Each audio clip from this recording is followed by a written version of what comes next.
What is up, my Squirtleites? It is I, your king, welcoming you to my impressions/review of Pokemon Sword and Shield. This is going to be a little bit of a long one. If you couldn't already tell from the length of the video, I am going to be using almost exclusively B-roll footage because this is not a proper review. This is just going to be me going over different talking points, entirely unscripted. I am going to be mostly rambling on every single point as I go over them, but I do have a lot to talk about. You're also probably wondering, why is this video so late? The games have already been out for a little while, and that's because I have been battling this illness for the last 2 weeks. That has made it impossible to record up until now, so you'll have to forgive me on that one. And lastly, I do want to preface this entire thing by saying that, yes, I do like Pokemon Sword and Shield.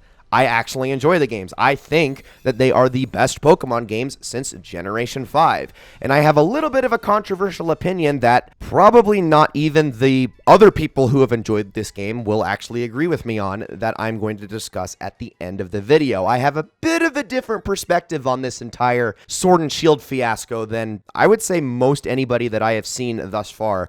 And you'll have to wait till the end for me to go over all those things, because I'm just going to start by talking over the actual core elements of the game and what I think of them. And for just a bit more clarity, I have only played Pokemon Shield. I do not own Sword. I picked Shield for a couple of aesthetic reasons. That's really all you need to know about that. And also, this review will be almost entirely spoiler-free. So, if you haven't played the game yet, I shouldn't be spoiling any specific details about the story, about certain hidden mechanics, about things that weren't advertised in the game, because, to be honest, the Pokemon Company was actually able to keep quite a few things secret that I do think are nice and pleasant surprises that people will find within the game, and I won't be going over those things. But if you're worried about that, now you know not to be. Okay, first things first, let's talk about the story. And I am going to preface this a little bit by talking about my opinion on the Pokemon series as a whole in terms of storytelling. In that, I think it's not very good. Even at its best, it's not very good. I know that's not the most popular opinion in the world, but I think that Pokemon storytelling, at least within the games, is very subpar. Even Generation 5, the most beloved in terms of storytelling. I think it is closer to Final Fantasy Mystic Quest in terms of storytelling prowess than it is to, let's say, Persona, if we're going to keep with the RPG comparison. Here's why. Pokemon games are anywhere between 20 and 30 hours long, usually. About an hour at most ever is dedicated to storytelling in any given Pokemon game. The thing is that Game Freak just doesn't spend a lot of time fleshing out characters. They don't spend a lot of time world building. They don't spend a lot of time giving you a fair amount of exposition to digest. Usually the exposition is condensed down to a single character's paragraph-long bit of dialogue that you'll get at some point in the game. Whether it's the old people at the top of Mount Pyre in Generation 3, whether it's Getsis in Generation 5. I mean, you can probably pick another character in each and every generation that has one bout of exposition, and that is really all you have to go off of for the entirety of the game. You usually get a very small amount of storytelling that is woven into the tutorial at the beginning of the game, and then you get a small amount of story at the very end as the entire game is coming to a head in the climax. And that's about it. You don't really get much else. Characters are really never fleshed out beyond their stereotypes, beyond their very basic, simple personalities. Very, very rarely you get to hear about the things that they're thinking about every once in a while, maybe once or twice a game. And I'm looking at you, N, when I say that, but that's honestly it. Pokemon games are very bare bones when it comes to storytelling in the grand scale of how well RPGs usually do it. Now, that being said, I view the Pokemon games as a template, a groundwork from which all other pieces of Pokemon media can build off of. Whether it's the TCG or the anime or the manga. Honestly, if you want the same story that is told within the games on a much grander and more detailed scale, go read the Pokemon Adventures manga. It does a way better job, and it's still an official source.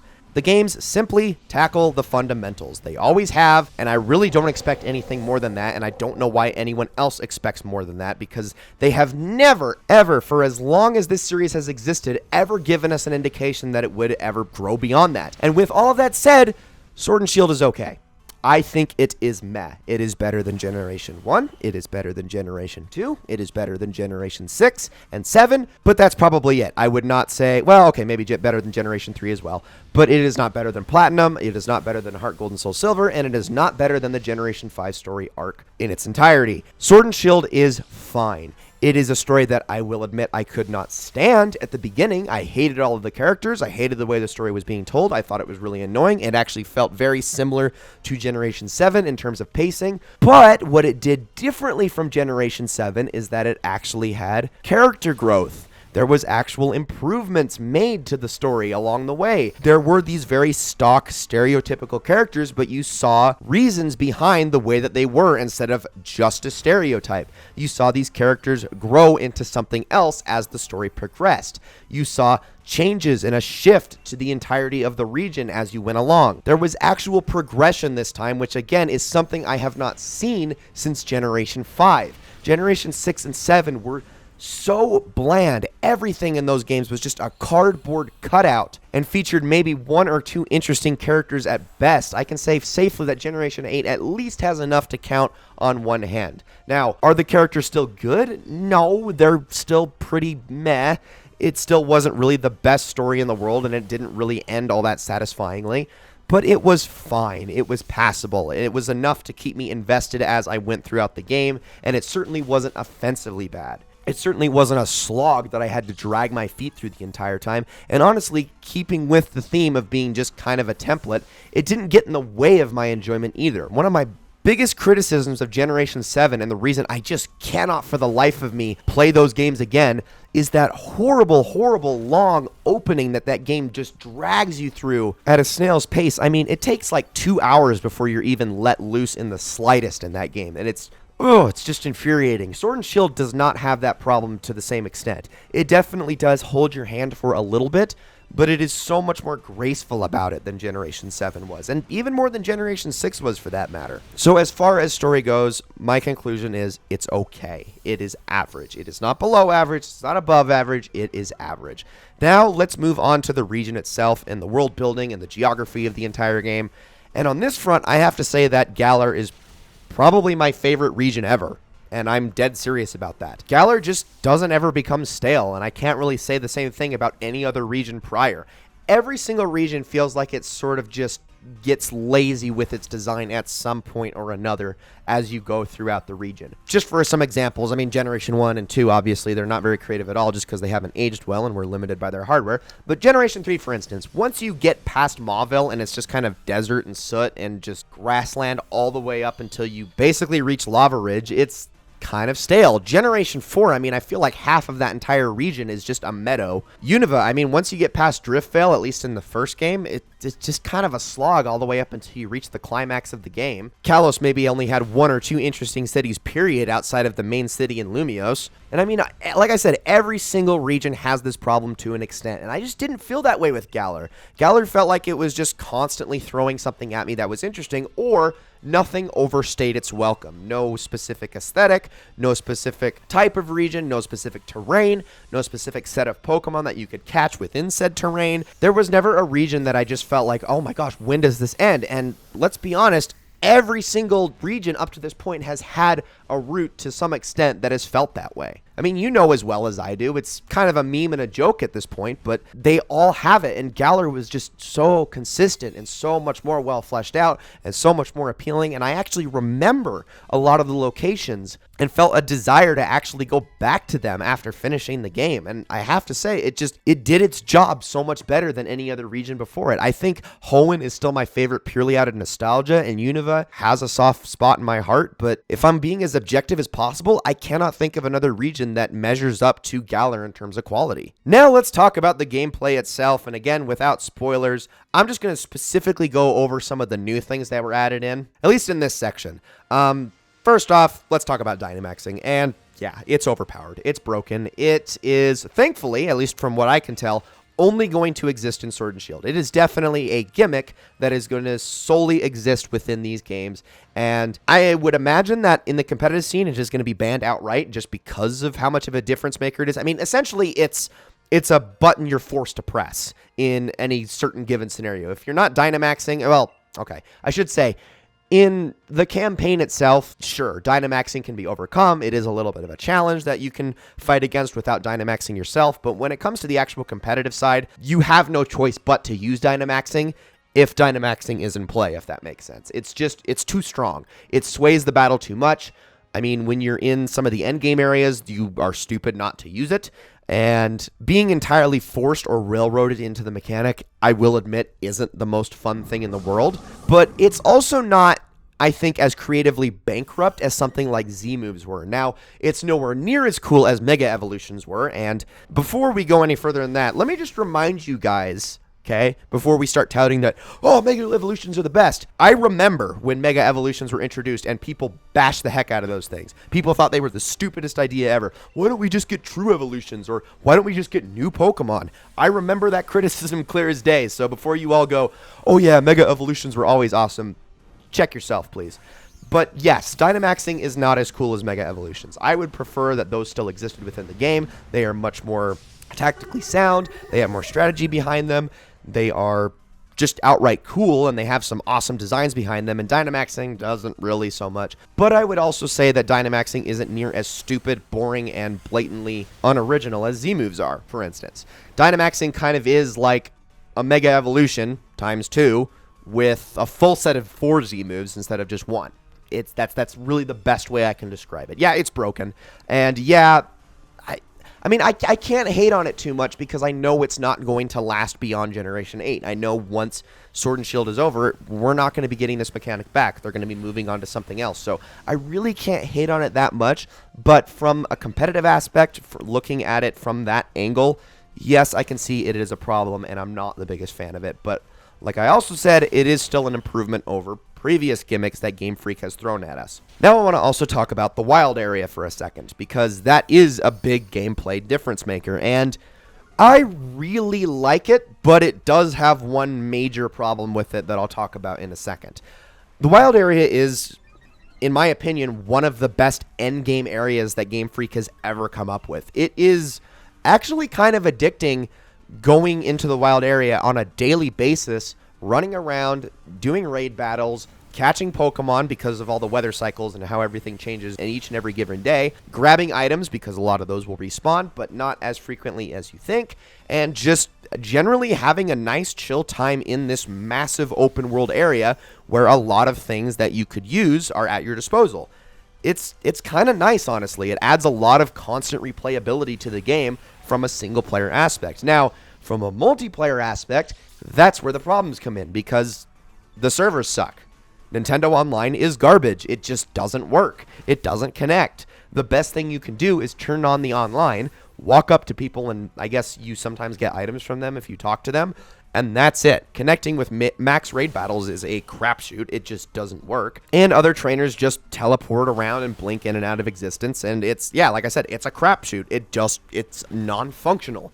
So from a single-player aspect, yes, the wild area is awesome. Like I said, I think it is one of the best endgame things that Game Freak has ever come up with, outside of adding the entire Kanto region in Generation 2 and 4, and the Battle Frontier, and that's probably it. Like, it is on par with those things, in my opinion. But at the same time, the online aspect that has been promised to us sucks. It's so bad. It's non-functional. It doesn't work.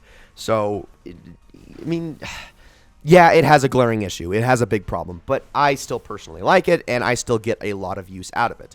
Now let's talk about those max raid battles for a second. And I gotta say, I was more impressed with these than I thought I was going to be.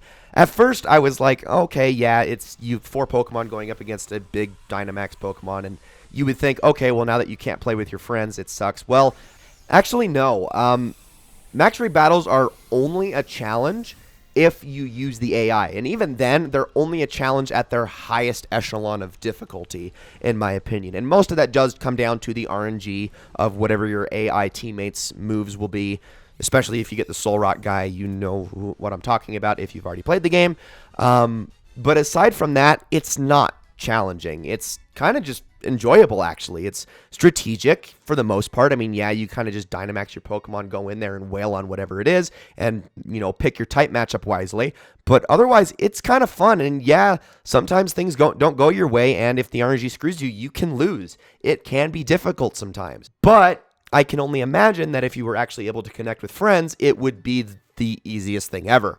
Because with actual coordination, I don't think that these would ever present a challenge to you in least. So with that in mind, max raid battles are kind of cool because, again, the online doesn't work, so you don't really have to worry about not having that challenge to begin with.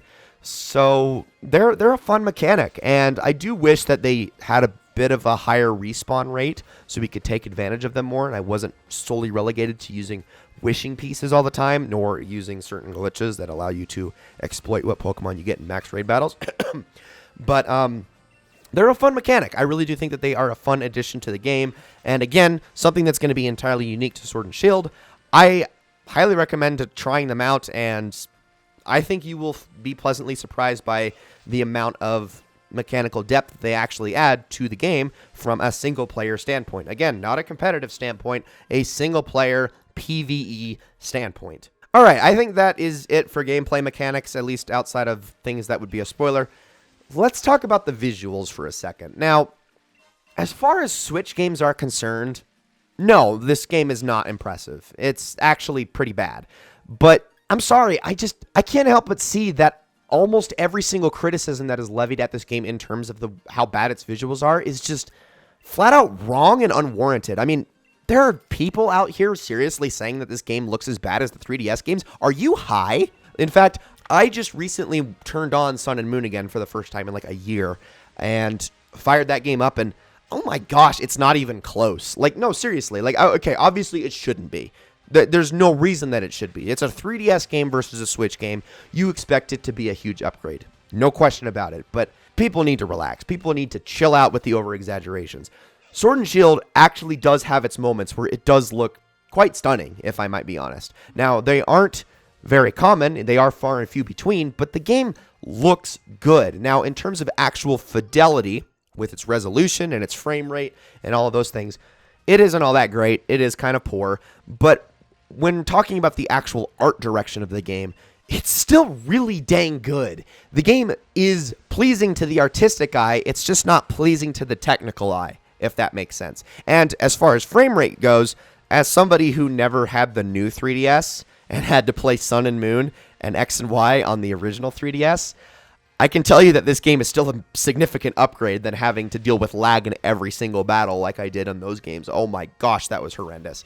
The only area where I've ever had frame drops in this game is in the wild area. And again, it's almost exclusively when I connect to the internet. Outside of that, I have almost never experienced frame drops with this game, like at all. It has run beautifully for the most part. Even in max raid battles, even when there's Dynamaxing involved, even when there's a lot of models on screen, the game runs fine. I've never had any of the purported issues that a lot of people said that they have had with the game in terms of frame rate. Again, outside of when I go online in the wild area. Now, speaking of the wild area itself, the game does have an incredibly low draw distance in the wild area, and that is an issue. In fact, it was so bad at times that there are moments where the roaming Pokemon, the Pokemon that will walk around the wild area, will blip in and out of existence. And sometimes you'll leave the area and a Pokemon will blip out of existence because you're too far away of it. But then you'll immediately go back into that area, and then it will take too long to load that the Pokemon will reappear on top of you, and you'll be in a fight suddenly. And yeah, that's an issue. The draw distance in the wild area is pretty unforgivable at times, and I learned to just kind of not ride my bike in there and for the most part just take my time, and as a result I have a bit of a better time in the wild area and trying to dodge Pokemon and not get into certain fights. But yeah, I will concede that that is a big problem with the game, specifically wild area issues. Outside of the wild area, I don't have any problems with it, and like I said, the art style in this game is still gorgeous. A lot of the areas look very nice. It's just not technically all that great, and as far as Switch games are concerned, yeah, it's not the best, but this is the most beautiful that Pokemon has, in my opinion, ever looked. And yes, that includes your stupid, precious battle animations. Oh my gosh, if that's the hill that we're going to choose to die on, then this series is never going to go anywhere in terms of criticism. Okay, next thing. Now let's talk about that online for just a second. I have to say I'm not the authority on this entirely because I have only very briefly used anything remotely online in this game, but I can safely say that this is an objective downgrade from the 3DS games. They have stripped all of the online features, at least, you know, in terms of like link battles and trading and all of those extra things, down to the bare minimum. It kind of is unforgivable in this regard. Like, I stand by that I don't necessarily feel like Sword and Shield is a rushed product based on the quality of most of the things in this game. But if there is anything that feels rushed, it's these online mechanics. These absolutely do feel like they were just slapped in at the last second to fill a quota, essentially, and just be like, oh crap, well, we can't take out all the online features from Generation 6 and 7, otherwise they're going to be really mad at us. So we got to include at least some of it, like battling, trading, wonder trading. And that's like it. That's really all the online essentially has. And it's kind of pathetic. Now, I have to say, the online features of Pokemon have never been something I've really used all that much. I know that's like horrible of me to say as somebody who does love Pokemon quite dearly, but for the most part, I have always just kind of spent time in my own little world in Pokemon for the thousands and thousands and thousands of hours that I've put in. I mean, I grew up on Generation 1, 2, and 3. I wasn't really introduced to the later generations of games until around 2012. Like, I was late to the party on all of the DS games, so you'll have to forgive me in that regard, but as far as I can tell, yeah, the online is pathetic. It really, really is. This is the one thing that I think we just cannot excuse Game Freak on in the slightest, and they do deserve an absolute railroading for. And hopefully, in future games, they will actually remember that people give a crap about this stuff, and they will bring back a lot of the features that people loved and also improve upon those, because online's important, especially in this day and age. Game Freak, you guys kind of need to maintain that. And on top of that, Nintendo, can you please stop being the absolute worst when it comes to anything regarding online play? Holy crap. All right, let's move on to a spoiler-free summary of the things that go on in the end game. I'm going to try to talk about this in the best way that I can without spoiling anything once again. And thank goodness for Sword and Shield's endgame. Oh my gosh, after Generation 6 and 7, I had given up all hope on the sort of endgame that we were going to be getting out of future games. And again, a large reason for this, the reason that I like this endgame, has to do with the wild area. I think that is a big reason why this endgame succeeds so well. But even all the other things, such as the returning endgame stuff that we have gotten in previous games, is much improved upon. It is just, it's so much better. And also the endgame storyline, which, again, not spoiling anything, is fine. It's passable. It's actually very similar in structure to previous endgame storylines, but it learns from the mistakes of some of those previous endgame storylines. Like, I gotta be honest, the whole Ultra Beast thing that happened in the end of Generation 7 made me want to commit. I hated it so freaking much, having to fight and capture the same Ultra Beasts over and over. Oh my gosh, that was torture. It was so bad. This game does a much better job of handling an epilogue to its own story. It is such an improvement. And I know there are people that are probably screaming at me, well, what about the Delta episode? Yes, the Delta episode was good. It's just a shame that it was tacked on to what I think is the worst Pokemon game ever released. But that criticism is going to be saved for another video in the future. I have said this many times. I will discuss why I hate Oris with such a fiery passion in the future. But this is not the video for that. So, moving on. That's really all I had to say about the endgame, again, because I don't want to spoil anything. Let's talk about the competitive mechanics. And, again, Game Freak, you guys are learning. Thank you.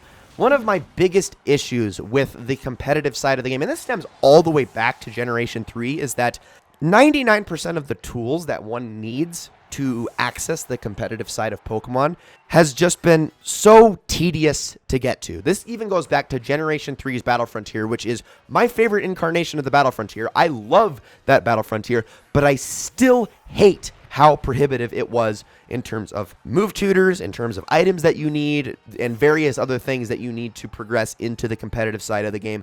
It was so restrictive, and they carried with that theme all the way through Generation 7. It was so bad, and I'm so glad it's gone. Most of the competitive items that you need, you will actually be getting throughout your journey in Sword and Shield. It's such a huge improvement. If not, then you can also obtain a lot of those items in the wild area. There are some items that are gated off behind the end of the game, but most of those are items that only exist out of the sake of convenience. Generation 8 has introduced competitive breeding shortcuts, such as being able to change the nature of your Pokemon without actually changing the nature. To explain that further, essentially you won't actually change the nature of your Pokemon, but you will change the stats that are affected So for instance, if I have a Pokemon with a lax nature, but I want them to have an adamant nature, I can still take that same Pokemon, assuming they have the IVs I want, go get something that is called an adamant mint, give that to them before I start EV training them, and they will, from that point on, have an increased attack stat and a decreased special attack stat like an adamant nature would have. Again, it's a shortcut. If you want to still breed the same old way that you always have, you absolutely can, but a lot of these little shortcuts are what are accessible to you in the end game.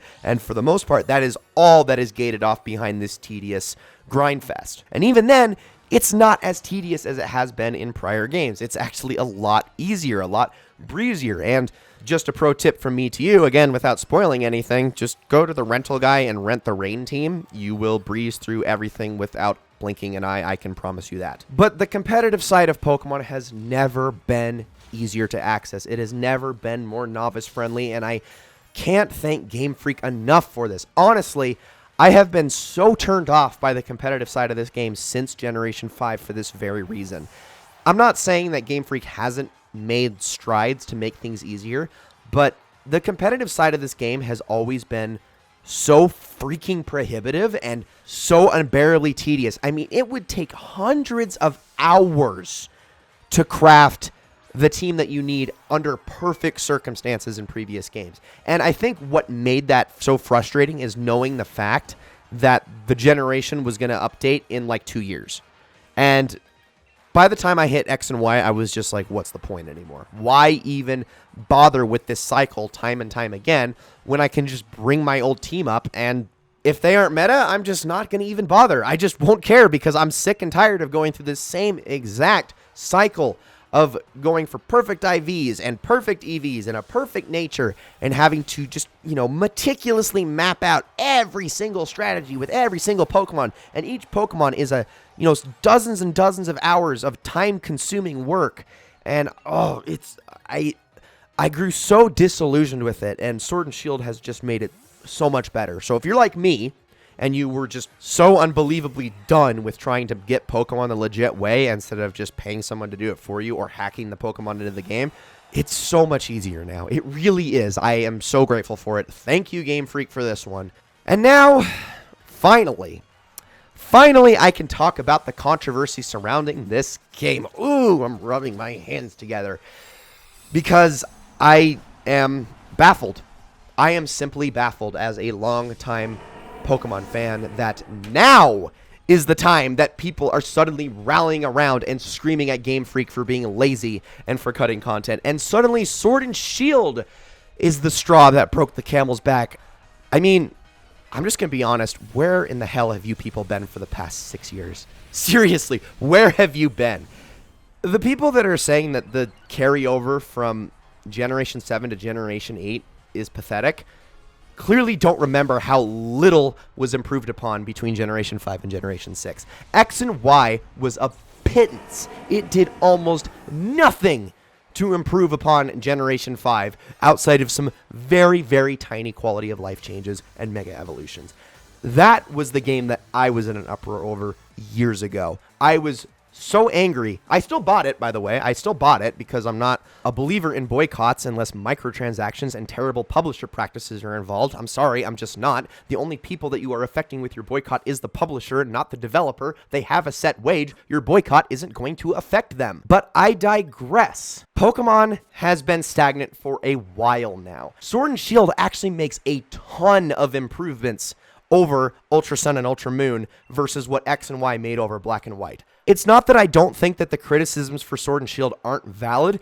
It's that I'm wondering where the heck all of this is suddenly coming from now. I don't get it. I don't get where these people have been for the past 6 years. In 2013, when X and Y came out and almost nothing was changed. And that same pattern of behavior was continued all throughout the 3DS's life cycle. Like, this isn't some sort of new thing. This isn't something that just sprang up in Generation 8. In fact, again, I would argue that Generation 8 has made a lot more strides to improve over the previous gen than Generation 7 or Generation 6 did. No, the real reason why everyone is ticked off about this now as opposed to previously is the National Dex fiasco. Let's plain and simple, Dex it, whatever you want to call it. That is the reason why everybody is throwing a fit at this point. And I said before in my episode of the Decree, I think that removing the National Dex was a huge mistake. I expressed why I think it is very important to bring all the Pokemon forward because every single Pokemon means something to someone. Everybody has an attachment to some sort of Pokemon for one reason or another, and that is a big part of why people are fans of Pokemon. It is a big reason why Pokemon has survived this long when plenty of other monster training and battling RPGs from the 90s did not make it out of the 90s. It is a big part of why Pokemon has been so endearing and persistently endearing for so many years. So I stand by that. However, I have to say I have also seen some of the benefits of leaving the National Dex out of the game, at least in the short term. Not in the long term. I would still like to see in future games the National Dex come back eventually, like months after release. But in the short term, I have seen some benefits. First of all, it has allowed Game Freak to populate all of Sword and Shield with every single possible Pokemon that you can catch in each game, barring obviously the version exclusives.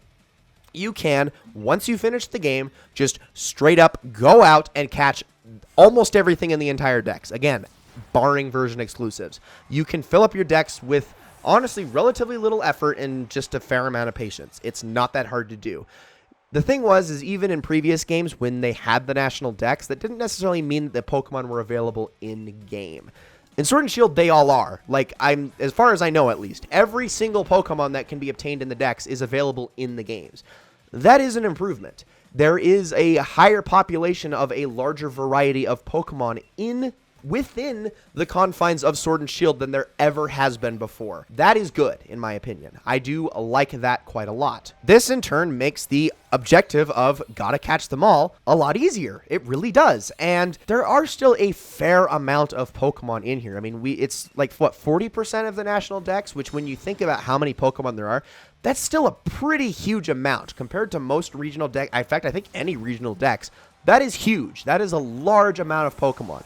And there are a lot of good ones. There are some kind of crappy ones too. I mean, obviously, what's good and what isn't is subjective. And I do understand the sentiment of being cheesed off that a lot of the fan favorites are in every single game, while some others have been sort of forgotten about in generations past. I'm looking at you, Luxray line. And yes, the Charizard haters and the Pikachu haters and the Evolution haters. I understand where you're coming from. Unfortunately, it is still Pokemon. They do still have games to sell. They still have merchandise to sell, and those are the most popular evolutionary lines in the Pokemon series, plain and simple. They will probably be in every game from here on out, and there's probably nothing you can do about that. But I understand it. I do. But this really weird and sort of entitled notion that Pokemon Sword and Shield is just a disappointment because of all of the quote-unquote cut content it bothers me. It truly does bother me. And this harkens back to another thing I talked about in a previous episode of The Decree, where I said that it is important that we judge games for what they are and not what we want them to be. I know we had giant aspirations of Sword and Shield being some magnum opus of Pokemon, at least some of us, while others expected there to be at least a substantial upgrade as opposed to what you could for the most part call a couple major upgrades and mostly minor upgrades. But I truly do think that a lot of these people out here that are so largely disappointed by Pokemon Sword and Shield can chalk up most of that disappointment to the expectations they had going on in their own heads. Let's be honest with ourselves now. Does this mean that you have to like Pokemon Sword and Shield? No. Does this mean that Pokemon Sword and Shield is an objectively good game? No. But does this mean that the criticisms that a lot of people have with this game are over-exaggerated, overblown, and a bit biased? Yes. I maintain the fact that this is not where the problems have started. They have been going on for 6 years, and again, Sword and Shield is probably the brightest glimmer of hope we have had since then. If you step out of your bubble for a second and you look at the improvements that this game has made after so many years of stagnation, it is actually kind of a breath of fresh air. So yeah, y'all are being a little bit crazy. If Pokemon isn't for you anymore, that's fine. Am I necessarily saying that Pokemon is entirely for me? Honestly, I don't know, because I was kind of feeling disillusioned for a while myself. The entire lineup throughout the 3DS life cycle kind of made me hate the games. Like, seriously, I don't really much care for X and Y and Sun and Moon. In fact, I went back to my Pokemon Sun. I never got Ultra Sun and Ultra Moon, by the way. I went back to Pokemon Sun and checked my playtime. I already have more hours put into Pokemon Shield than I ever did in Pokemon Sun. And I did all of the endgame stuff in Pokemon Sun. I collected all of the little Zygarde cells.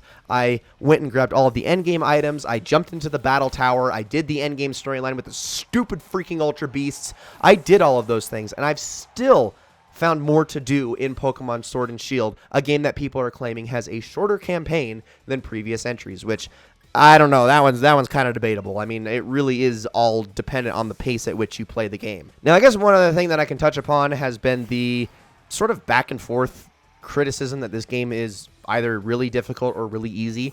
There's been some people out here that are saying that it's actually challenging, and most of that quote-unquote challenge stems from the fact that the game will sometimes throw optional fights at you that you might not be prepared for when you get to a certain town. I'm looking at you, Alchemy and Slurpuff double battle in that one cafe over in that one town that I actually can't remember which one it is in, but I digress. And there are some other examples like that. Sometimes the game just throws curveballs at you, which I think is a nice change of pace, but by and large, no, the game is not difficult. You still do have an experience share, which you can't turn off. Now, I personally feel like this game was actually balanced around having the experience share on the entire time. I don't think this game was quite the cakewalk that Sun and Moon and X and Y were, where you could just stroll into any gym with a full team of 6 and be 10 levels over leveled and just wipe the floor with every gym leader you came across. It wasn't that easy. But on the flip side, it was never like, I'm going to get my ass kicked hard. And even those curveballs didn't totally throw you off. They weren't like the anti-guy in Paper Mario 64 to throw another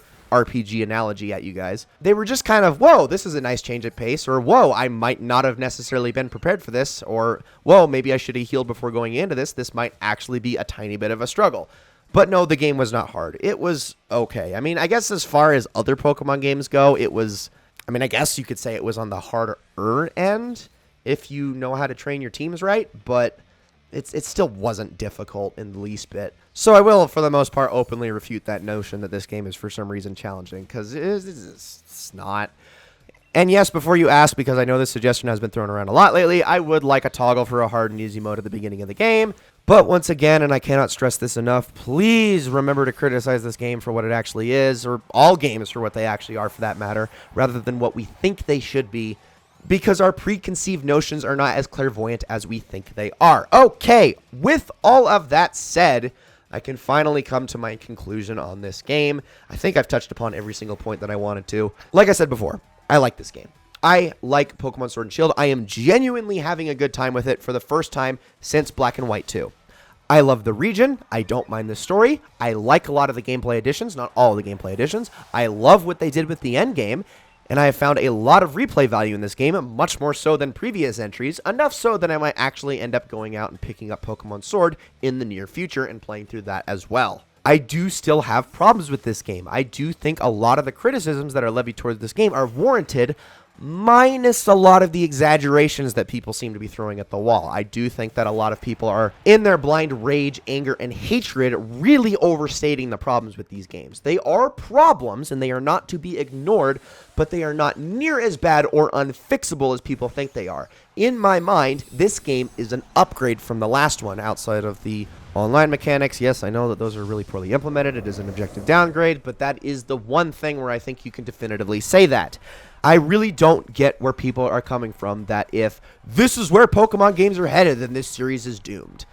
No, I got that sentiment back in Generation 6, and I think that this is actually an improvement. I think that if this is where Pokemon games are going, based on the way that Ultra Sun and Ultra Moon went, then we are back on the up and up again. It's not a very steep up and up, but it is still an incline. I would say it's about a 5% upgrade as opposed to a downgrade. That's something to look forward to. I still have high hopes for the future. I still hope that Game Freak will continue to make improvements. I do hope that they take some of these criticisms to heart and work to make a better game that we can all enjoy collectively. But on the flip side, I hope that everybody that sent death threats to Game Freak, to Pokemon content creators, and to the webmaster of Cerebi, that they never experience a shred nor iota of happiness in their lives ever again. Ladies and gentlemen, thank you all so very much for watching. I hope you all enjoyed this video very, very much, and I will see you all in the next one.